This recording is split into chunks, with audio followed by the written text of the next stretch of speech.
بسم اللہ الرحمن الرحیم۔ میرے پیارے محترم برادران اسلام، السلام علیکم۔ اللہ آپ کو خوش رکھے، خوشحال رکھے اور بہت خوش اور خوشحال رکھے جی۔ آج میں ایک بہت اہم، مختلف اور منفرد ٹاپک کے ساتھ آپ کی خدمت میں پیش ہوں، اور وہ یہ ہے کہ پاکستان کی تاریخ میں 6 ستمبر بہت اہم ہے۔ 6 ستمبر کے ساتھ 7 ستمبر بھی بہت اہم ہے، لیکن ہم اسے فراموش کیے بیٹھے ہیں۔ 6 ستمبر 1965 کو ہمارے ہمسائے دشمن نے سوچا کہ اس ملک پر قبضہ کر لیا جائے، اور خواب دیکھا کہ رات کو حملہ کرتے ہیں اور صبح کا ناشتہ لاہور کے جمخانہ میں کریں گے۔ جنگیں مرضی اور تخیل پر نہیں ہوتی۔ ہماری افواج پاکستان میں انہیں سلام اور سیلیوٹ پیش کرتا ہوں، دشمن کو وہ مزہ چکھایا کہ شاید اب بھی ناشتے سے ڈرتے ہوں جی۔ ہم 6 ستمبر مناتے ہیں، بڑی دھوم دھام سے مناتے ہیں، مناتے رہیں گے تاکہ ہم 6 ستمبر کے غازیوں اور شہیدوں کو سلام اور سیلیوٹ کریں۔ 7 ستمبر بھی اہم ہے، یہ یوم فضائیہ ہے۔ پاکستانی فضائیہ کے بہادر بیٹوں نے ایسے کارنامے سر انجام دیے کہ تاریخ حیران ہے، ریکارڈ ہے۔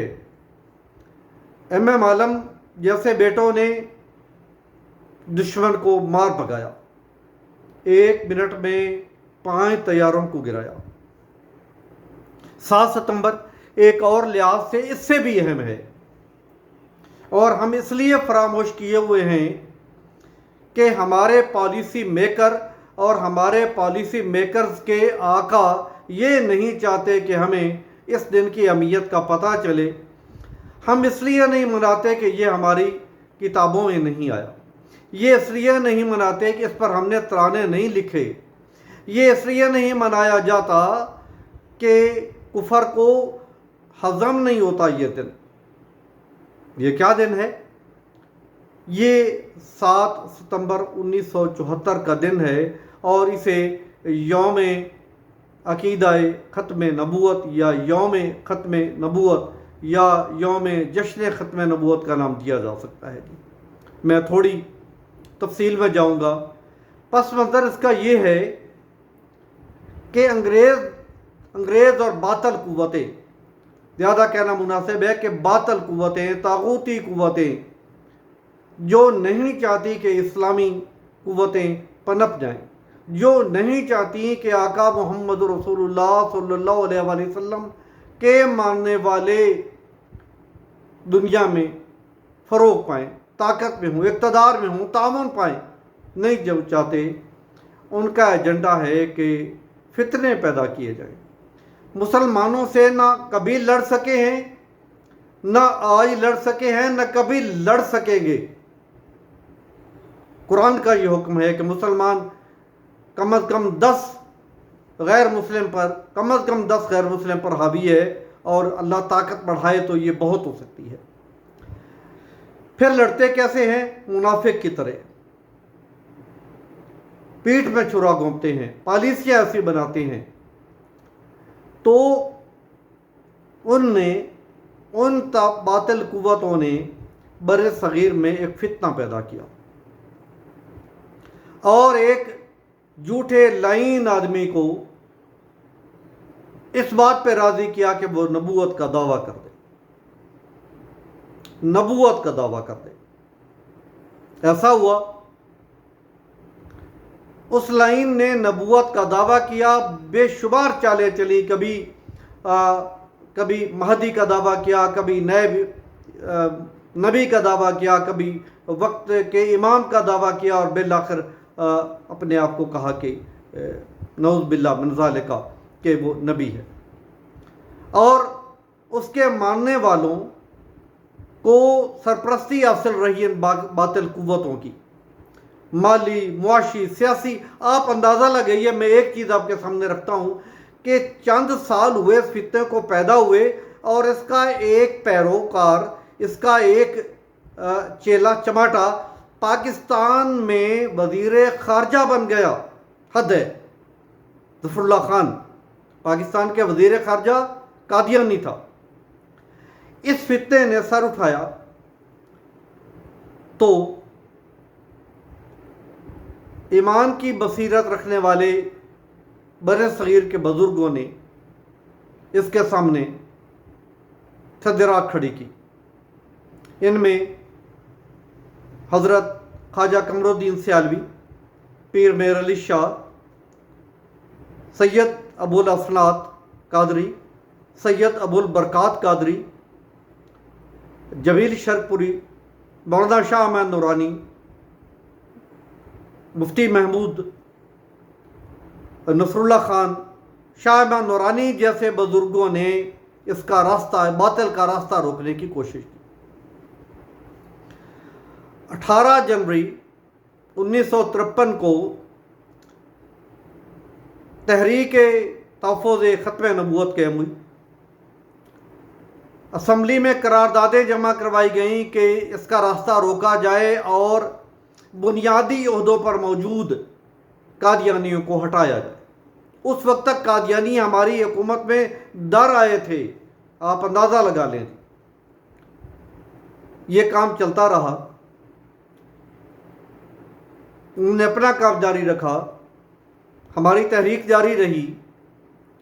اس کار خیر میں اللہ نے برکت ڈالی، اور 7 ستمبر 1974 کو پاکستان کی دستور ساز اسمبلی نے جمہوری، قانونی اور پارلیمانی طریقے سے عقیدہ ختم نبوت کا قانون اور قادیانیوں یعنی مرزائیوں، احمدیوں کو غیر مسلم قرار دے دیا۔ اس قانون کی شکیں دیکھیں تو عمل درآمد اگرچہ ان پر نہیں ہو رہا جیسے ہونا چاہیے۔ قادیانی اپنے آپ کو چھپائے ہوئے ہیں۔ ہمارا حلیہ یعنی مسلمانوں کا حلیہ یہ استعمال کرتے ہیں، حج پر جاتے ہیں اجازت نہیں ہے، عمرہ کرتے ہیں اجازت نہیں ہے، قربانی کرتے ہیں اگرچہ اجازت نہیں ہے، کرتے ہیں۔ یہ ہماری کمزوری ہے، اور اگر ہم نے اس کمزوری کو نہیں روکا تو یہ کمزوری ہمارے لیے کبھی درد سر ہوگی۔ چاہیے یہ کہ ہم 6 ستمبر کی طرح، 6 ستمبر کو ہم نے جغرافیائی سرحدوں کی حفاظت کی تھی، ملک کی زمین کی حفاظت کی، بڑا کام تھا یہ بھی۔ اور 7 ستمبر 1974 کو اسمبلی نے، ہمارے بزرگوں نے بشمول اس وقت کے وزیر اعظم ذوالفقار علی بھٹو نے باطل کا راستہ روکا اور یہ قانون پاس کیا۔ 7 ستمبر منایا جانا چاہیے۔ 7 ستمبر کو نصاب میں شامل کیا جانا چاہیے، اسے تاریخ کا حصہ بنانا چاہیے، اسے اہمیت دی جانی چاہیے۔ اور یہ مسئلہ کسی مسلک کا نہیں، یہ سنی، شیعہ، دیوبندی، بریلوی اس کا بھی نہیں، یہ مسئلہ عراق، ایران، شام، سعودیہ، پاکستان کا بھی نہیں، یہ مسئلہ امت محمد صلی اللہ علیہ وآلہ وسلم کا ہے۔ یہ اللہ کو سجدہ کرنے والوں کا مسئلہ ہے، یہ محمد رسول اللہ صلی اللہ علیہ وآلہ وسلم کہنے والوں کا مسئلہ ہے، یہ حج اور عمرہ کرنے والوں کا مسئلہ ہے، یہ عشق مصطفیٰ کا دعویٰ کرنے والوں کا مسئلہ ہے۔ اس مسئلے کو اجاگر کرنے کے لیے 7 ستمبر منایا جانا چاہیے۔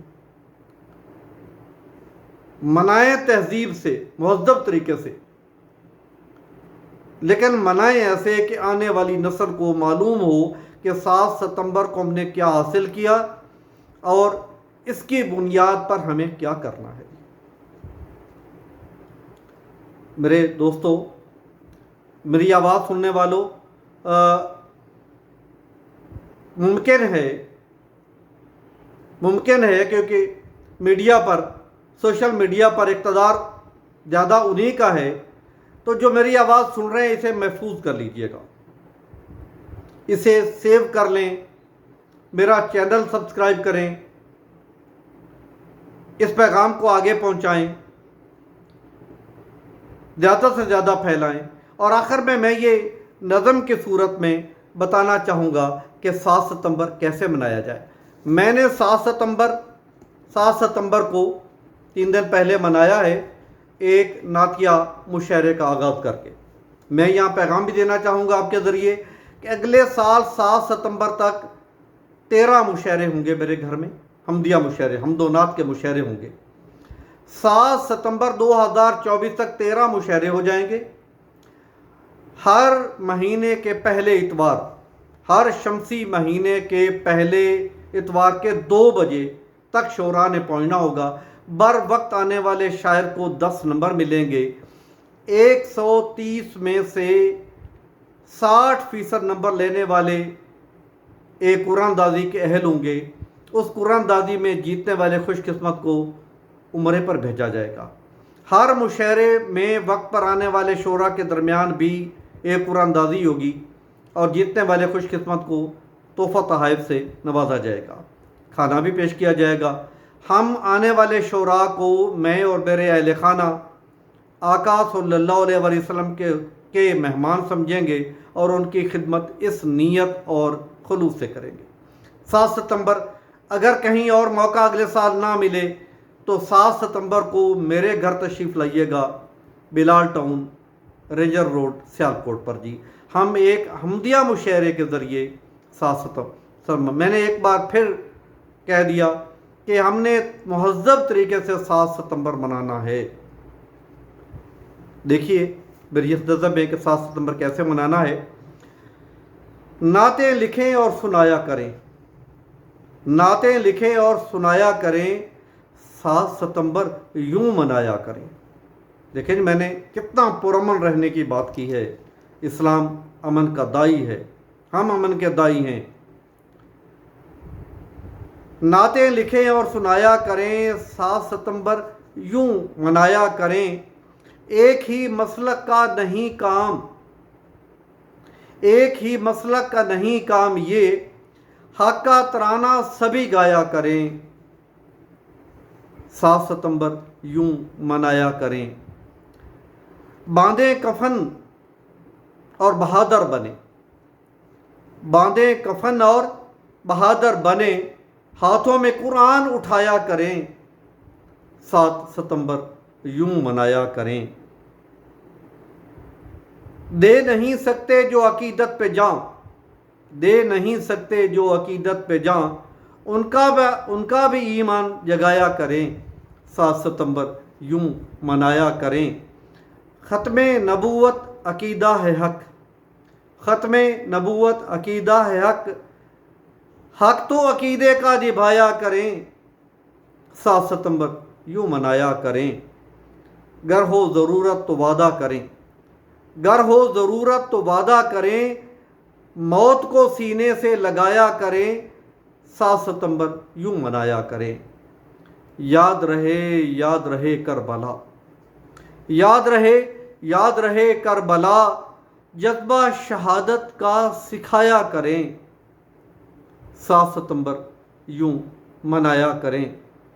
اور مقطع ہے، آپ قصیدے لکھیں شاکر جی اب، آپ قصیدے لکھیں شاکر جی اب، ختم نبوت ہی پڑھایا کریں، 7 ستمبر یوں منایا کریں۔ گویا ہم 7 ستمبر ایسے منانا چاہتے ہیں کہ ہماری موجودہ نوجوان نسل کو اور ہماری آنے والی نسلوں کو عقیدہ ختم نبوت ازبر یاد ہو، اور اس پر حملہ آور شب خون مارنے والوں کا کلا کما کرنے میں اپنی جان قربان دینے میں دریغ نہ کرے۔